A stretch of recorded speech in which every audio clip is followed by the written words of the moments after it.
Con fuertes restricciones y la persecución que el gobierno de Texas ha iniciado contra las mujeres que se realicen abortos después de las 6 semanas de gestación, cada vez son más las mujeres que cruzan la frontera para practicarse abortos aquí en México. Lo mismo que para comprar anticonceptivos que se han regulado al máximo en ese estado. La Corte Suprema de los Estados Unidos anuló la histórica sentencia Roe versus Wade, que desde 1973 garantizaba el derecho al aborto en ese país. Con esa decisión, respaldada por la mayoría de los jueces muy conservadores designados, buena parte de ellos por el gobierno de Donald Trump, se abre el camino para que el aborto pueda ser ilegalizado en los Estados Unidos, en todos los estados de la Unión que así lo decidan. Son más de la mitad de los estados de la Unión Americana los que están impulsando esa legislación.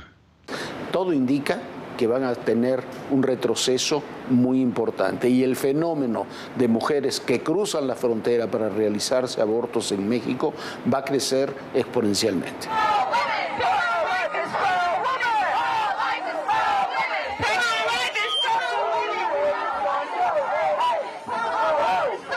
Today, the Supreme Court of the United States expressly took away a constitutional right from the American people that it had already recognized. They didn't limit it, they simply took it away. That's never been done to a right so important to so many Americans. Así lo expresó el presidente de Estados Unidos, Joe Biden, tras la decisión de la Corte Suprema de anular la histórica sentencia conocida como Roe versus Wade, que desde 1973 garantizaba el derecho al aborto en el país, vigente por 49 años. Esa decisión se debió a que la Corte Suprema está integrada por una mayoría de jueces conservadores, 3 de ellos designados en la administración de Donald Trump. Además, el fallo se produjo a más de un mes de la filtración de un borrador de opinión del juez Samuel Alito, que indicaba que el tribunal estaba preparado para dar este paso. De acuerdo con algunas encuestas, más del 60% de los estadounidenses están en contra de la anulación del caso Roe versus Wade, pero existen grupos conservadores religiosos que han aplaudido la resolución. El tema estuvo en la agenda desde hace años. Desde 2016 en Texas propusieron una ley contra la interrupción del embarazo, que llegó a la Corte Suprema y en ese momento la frenó. Desde 2014, en Luisiana analizaban una ley estatal sobre la regulación del aborto, bajo la cual buscaba obligar a los médicos a realizar abortos únicamente en clínicas que estén a menos de 50 kilómetros de un hospital. Además, pedía que contaran con una autorización para usar los quirófanos, pero gracias a los jueces de 2020, esta ley también quedó congelada.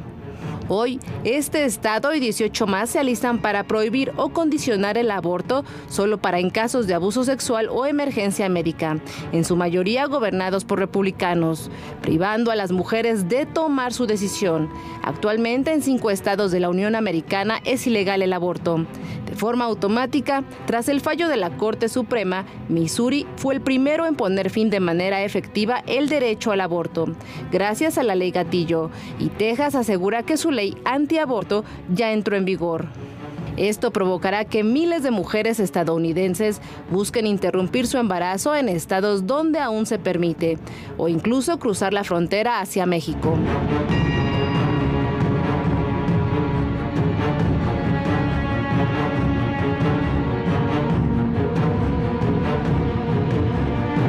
El caso Roe versus Wade inició en marzo de 1970 en la ciudad de Dallas, Texas. Una mujer soltera y embarazada, bajo el seudónimo de Jane Roe, interpuso un recurso contra un artículo del Código Penal tejano que castigaba con condena de cárcel todo aborto excepto para salvar la vida de la madre. El fiscal Henry Wade se opuso fuertemente a la interrupción del embarazo y Roe perdió el caso en instancias federales. Pero fue reabierto en 1973 y la Corte Suprema falló a favor de la mujer. Dictaminó que las leyes que prohibían el aborto en los Estados Unidos eran inconstitucionales. Con esa decisión, se despenalizó el aborto en los Estados Unidos, basándose en el derecho a la privacidad, y por lo tanto ningún estado podía legislar en contra. Fue trascendental para las mujeres, un avance importante, una inspiración para América Latina y el resto del mundo.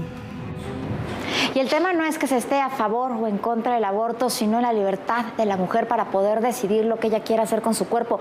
Lo que está sucediendo, por ejemplo, en Texas, es que si no hay forma de realizarse un aborto, se criminaliza a la mujer, pero además de todo se hacen abortos clandestinos, lo cual pone en riesgo la vida de cada persona que lo realiza. Y bueno, por eso están viniendo a México a hacerlo también muchas veces en clínicas que no son del todo aptas para hacerlo. Y vamos a otro tema, el mochomo Alfredo Beltrán Leiva, quien fuera primero jefe de seguridad del Chapo Guzmán y después uno de sus más férreos enemigos, ha terminado en la misma cárcel de alta seguridad de Florence, en Colorado, que Guzmán lo era. Su detención en 2008 detonó la guerra entre los Beltrán Leiva y el cártel de Sinaloa. La cárcel de máxima seguridad de Colorado es la misma morada de Joaquín El Chapo Guzmán y Alfredo Beltrán Leiva, el Mochomo. Ambos permanecen aislados en una celda de concreto que mide 2.1 por 3.6 metros y que cuenta con baño y cama. Solo tienen 1 hora al aire libre en solitario, contacto con el custodio y llamadas restringidas. Ambos purgan cadena perpetua. El Chapo Guzmán y los Beltrán Leiva tienen una historia de rivalidad. De ser socios en la década de los 90 y principios del 2000, se convirtieron en enemigos cuando los Beltrán Leiva acusaron al Chapo de entregar al Mochomo ante las autoridades. La supuesta traición del jefe del cártel de Sinaloa causó una ruptura que provocó el incremento de la violencia, principalmente en Sinaloa. Entre las bajas de ambos grupos criminales, la más significativa fue el homicidio del hijo del Chapo, Edgar Guzmán, en mayo de 2008. 4 meses antes ocurrió la captura del Mochomo cuando estaba en su casa en Culiacán, Sinaloa. Para el 2014 fue extraditado a los Estados Unidos y 3 años después recibió la cadena perpetua por tráfico de drogas. Joaquín Guzmán declaró a través de una carta que recibe trato injusto en la cárcel de Colorado, que sufre mucho y que cuando se encuentra enfermo no es tomado en serio. De ser extraditado a los Estados Unidos, Rafael Caro Quintero podría purgar su condena en la misma prisión. La justicia de ese país lo requiere por 5 cargos, entre ellos el secuestro y asesinato de Enrique Kiki Camarena, agente de la DEA, y por liderar un cártel de las drogas. Este 28 de julio, la Fiscalía General de la República impugnó la resolución judicial que impide la entrega a las autoridades estadounidenses del ex líder del extinto cártel de Guadalajara. Rafael Caro Quintero fue detenido el pasado 15 de julio en Choix, Sinaloa, y permanece en el penal de máxima seguridad del Altiplano en el Estado de México. Bueno, como decíamos, esa detención del Mochomo de Alfredo Beltrán Leiva fue la que detonó la guerra que ya se venía gestando entre el cártel de Sinaloa, entre el Chapo Guzmán, el Mayo Zambada y el Azul Esparragosa contra los hermanos Beltrán Leiva, que se aliaron para eso con el hermano de Amado Carrillo, con Vicente Carrillo y con los Zetas en contra del cártel de Sinaloa. Una guerra que es determinante para todo lo que hemos vivido después, desde entonces hasta ahora. En los enfrentamientos entre los grupos criminales no se termina de comprender ni no se termina de aceptar que lo que vivimos en el pasado y lo que vivimos ahora está determinado por esos enfrentamientos brutales y que han dejado cientos de miles de muertos a lo largo de los últimos años en el país. Esa detención del Mochomo fue el que detonó en realidad la guerra que vivimos hasta el día de hoy. Hay que ponerle un nombre, un rostro. ¡Te vamos a encontrar! ¡Te vamos a encontrar! Que Ucrania está siendo invadida y que vienen todas las demandas internacionales.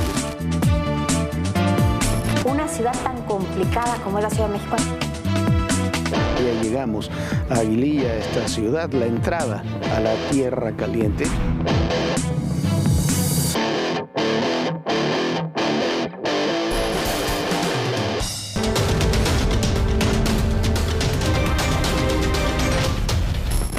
El doctor Andrés Uriol nos va a dar un recorrido, nos va a enseñar cómo funciona este Instituto de Ciencias Forenses.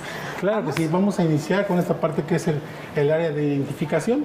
El área de identificación es un área que nosotros tenemos en el instituto designada para realizar la entrevista a los familiares que están buscando a sus seres queridos y que ingresan a este instituto en calidad de no indisponentes o desconocidos.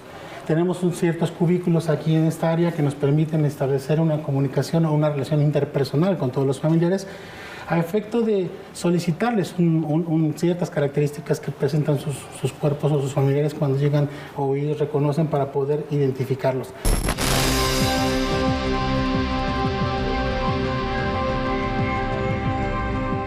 Dentro del Poder Judicial de la Ciudad de México y como apoyo al Tribunal Superior de Justicia de la Ciudad de México, hay una dirección muy importante. En esta dirección, ¿qué sucede? Se analiza todo lo que pasa por ejemplo, para poder detectar el ADN, si un juez necesita saber quién es el padre de un hijo o no, si se tienen problemas toxicológicos, pero también hacen una labor importantísima para poder detectar desaparecidos, para saber quiénes son estos cuerpos que de repente han llegado hasta este lugar, para saber qué les pasó, sobre todo para saber cuáles fueron las causas del fallecimiento. Doctor Felipe Takahashi, muchísimas gracias por esta entrevista. Es muy interesante lo que hacen aquí en este lugar. Y es muy complicado, es un área donde la gente normalmente no se imagina ni siquiera que existe. Así es, Viviana, es muy interesante, pero también muy importante para la Procuración y Administración de Justicia y también para la tranquilidad de las familias que se ven involucradas en una situación judicial. El instituto, que depende del Poder Judicial de la Ciudad de México, trabaja con personas vivas y con personas que lamentablemente pierden la vida. El 50% del trabajo son necropsias ordenadas por la autoridad ministerial y el resto del trabajo son con personas vivas a través de estudios psiquiátricos, estudios toxicológicos, perfiles genéticos, certificaciones de lesiones, estudios para probable situaciones de tortura, tratos crueles, degradantes, etc. Y el 50% restante, el poder hacer el procedimiento de necropsia para determinar en lo posible la causa de muerte y la identidad de una persona en caso que esté desconocida. Por ejemplo, si llegan a atropellar a alguien en la calle, no lleva identificación, ese cuerpo puede ser trasladado acá y aquí tratan de buscar la identidad.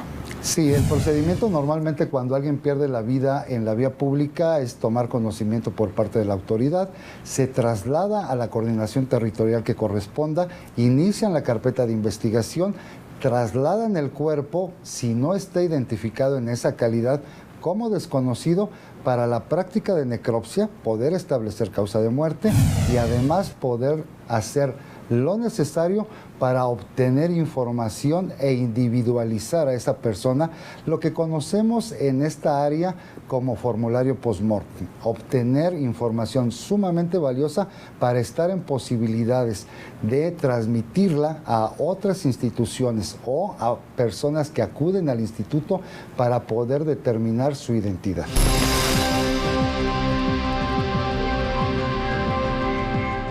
Doctora, en cuanto les llegan las muestras, ¿cómo trabajan?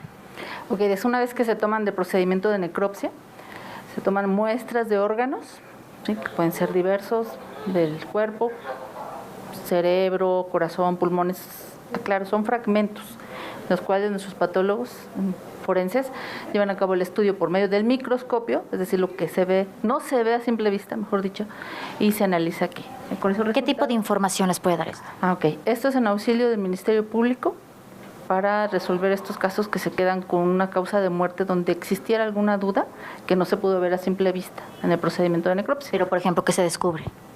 Se pueden descubrir desde lesiones, es decir, alteraciones en los tejidos, o hasta inclusive en algunos hallazgos que se le llaman así en patología de algunas enfermedades que hayan provocado la causa de muerte.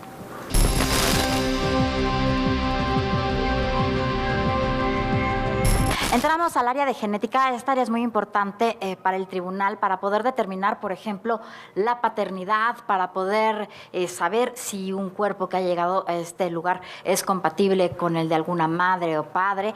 Y es muy importante lo que se hace en este laboratorio de genética, doctor. Así es. El laboratorio tiene por ocupación atender asuntos en materia familiar, penal y también de búsqueda de personas desaparecidas. El laboratorio está estructurado en áreas para agilizar el procesamiento de las muestras. Estas van desde áreas como es toma de muestra, en la cual pues van a incorporarse las personas a las que van a ser sujetas ya propiamente de la toma como tal. Al día de hoy el laboratorio trabaja con diferentes fuentes biológicas. Obviamente para los casos de familiares tomamos desde muestras de saliva, sangre. Esto va a depender obviamente qué es lo que se busca hacer, ¿no? Pero son principalmente las fuentes biológicas que tenemos para familiares, obviamente sangre y saliva. Para comprobar una paternidad, ¿cómo le hacen? Ok, bueno, en el caso de las paternidades, obviamente nosotros atendemos peticiones de juzgado. Cuando hay un alegato en donde se desconoce la relación de parentesco que hay entre un menor y una persona de la que se presume guarda esta relación de paternidad, finalmente son enviados aquí al laboratorio, se toman muestras biológicas, en este caso sangre y saliva, se generan los perfiles genéticos de ambas partes. También se toman las muestras de la madre con la intención de tener un soporte estadístico mucho mayor, y a partir de aquí determinamos si hay una relación de parentesco. Una vez que se generan estos dictámenes, son remitidos de nueva cuenta a juzgados, y entonces ya el juez tiene los elementos para determinar qué es lo que procede una vez que se concluye que efectivamente o no existen estas relaciones de parentesco. ¿Qué es lo que decíamos? Que es muy importante que el juez pueda determinar o pueda tomar una decisión en base a datos científicos y no simplemente en los testimonios.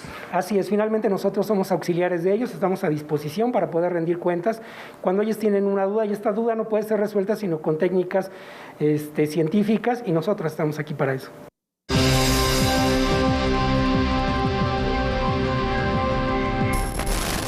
Protocolos para poder identificar la identidad de alguna persona. El protocolo que se sigue aquí cuando es un cuerpo que está en calidad de desconocido es atenderlo desde el punto de vista fotográfico, en video, dactiloscópico, antropológico, genético y odontológico. Son los métodos mínimos necesarios para tener un formulario completo.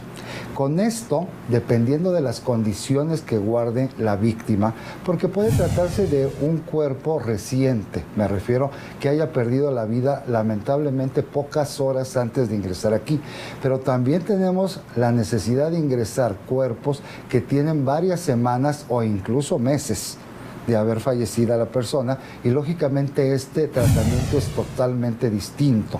Ya no habrá todos los hallazgos que podemos encontrar con un cuerpo que tiene pocas horas de haber perdido la vida.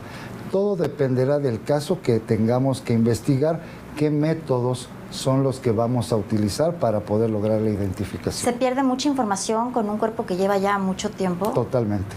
Es un trabajo muy importante porque antes de que cualquier juez pueda dictar una sentencia, está utilizando la ciencia y datos duros para poder saber exactamente qué está pasando y cómo resolver ese caso. Totalmente. Con la llegada del sistema penal acusatorio, el médico y cualquier otro perito de distintas especialidades, ya no es posible que dude o que haga dudar a la autoridad. Tiene que comprobar fehacientemente su dicho. Es decir, si cualquiera de nosotros se atreviera a decir que es una persona que consumió determinada sustancia, tendría que comprobarlo a través de un estudio toxicológico. No es factible hacerlo de otra manera.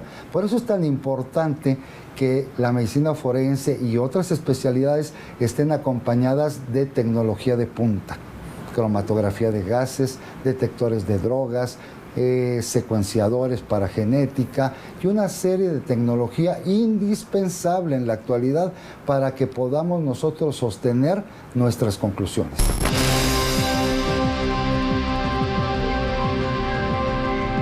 Otra área fundamental es este laboratorio de química. ¿Qué se hace aquí? Bueno, aquí se apoya básicamente el dictamen médico en función de que solamente en la causal de muerte se ve algo externo. Muchas veces desconocemos cómo viene esa persona o cómo estaba momentos previos a su muerte. Aquí se hacen análisis de sangre. ¿Qué otro tipo de análisis se hace? Todo tipo de fluidos biológicos, y para buscar drogas de abuso, alcohol y alguna otra sustancia que tenga relación con la causa de muerte. Que estamos hablando no solamente de causas de muerte, sino si algún juez tiene que determinar, por ejemplo, en algún caso, si venía bajo influjo del alcohol o drogas, ¿también eso se hace aquí? Es correcto, y no nada más en personas muertas, también se hace en personas vivas, en juicios, sobre todo de corte familiar, donde las partes se están agrediendo y evidentemente se quieren quitar la guardia y custodia de los menores hijos.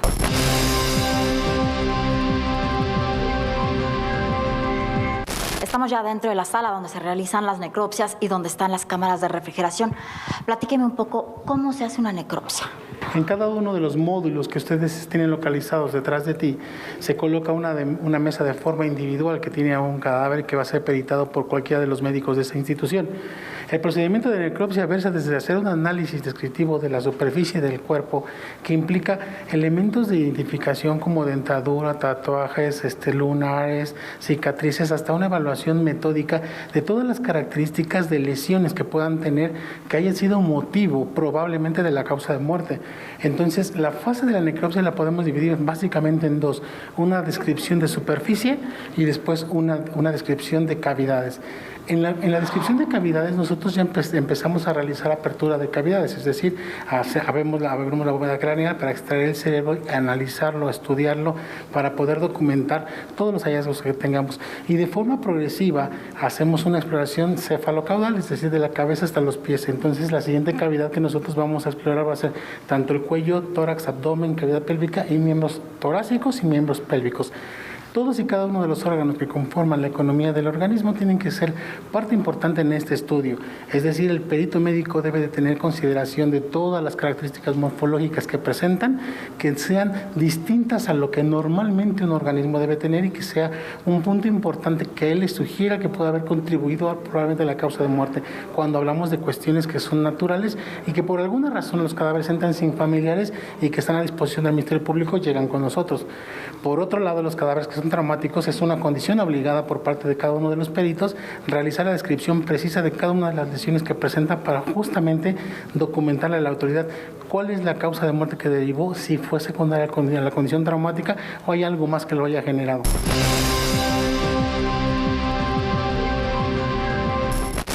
Es muy importante preservar el cuerpo de las víctimas y por eso tienen estas cámaras de refrigeración. ¿Qué capacidad tienen? ¿Qué tan grandes son? ¿A qué temperatura están? Todas las temperaturas están de 0 a 4 grados centígrados. Esta temperatura nos permite a nosotros conservar un cuerpo y por lo menos retrasar el proceso de putrefacción. La única forma real para detenerlo sería la congelación y eso justamente no hacemos. Nosotros lo que hacemos es meterlos a una cámara de refrigeración que me permite retrasar todos los fenómenos de destrucción propios de un organismo y que en estas cámaras tengo la capacidad de albergar hasta 100 cadáveres en cada una de ellas y nosotros en ese instituto tenemos 3 cámaras de conservación.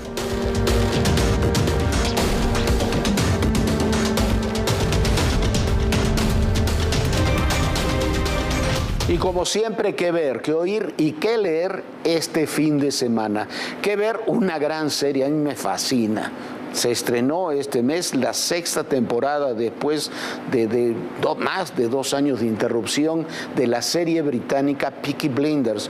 Algo así como El Padrino, pero con una estética absolutamente novedosa, con una música contemporánea brillante y con un guión que la verdad deslumbra.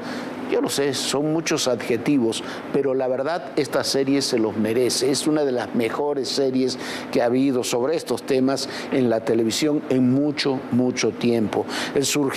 Cuenta la historia del surgimiento de un grupo criminal irlandés en Birmingham, en Gran Bretaña, creciendo con violencia y política desde la nada hasta llegar a los altos niveles del poder. Una historia que cuenta a su vez parte de la historia de esa parte de Europa desde principios de siglo hasta la Segunda Guerra Mundial. Es realmente buena. Si a usted le gusta este tipo de series, no se la pierda. Es de lo mejor que ha habido en la televisión. Que oír un pianista que ya le hemos recomendado, pero no nos cansaremos de hacerlo, porque sencillamente es grandioso. Tanto haciendo sus propias composiciones como música clásica o jazz. Se trata de Brad Mehldau y lo que le recomendamos hoy es un disco del Brad Mehldau Trio titulado Blues and Ballads, blues y baladas, temas clásicos redescubiertos por este gran pianista con su trío en formato jazz, uno de los mejores discos contemporáneos de jazz que usted podrá escuchar. ¿Y qué leer? Mire, ya que alguna vez creo que ya se lo habíamos recomendado, pero hace unos días se lo recomendaba en estos días a un queridísimo amigo, 2 libros que también le recomiendo a usted. Se trata de Yo Julia, ganador, el libro del Premio Planeta, y de su continuación Julia retó a los dioses, ambos del español Santiago Posteguillo.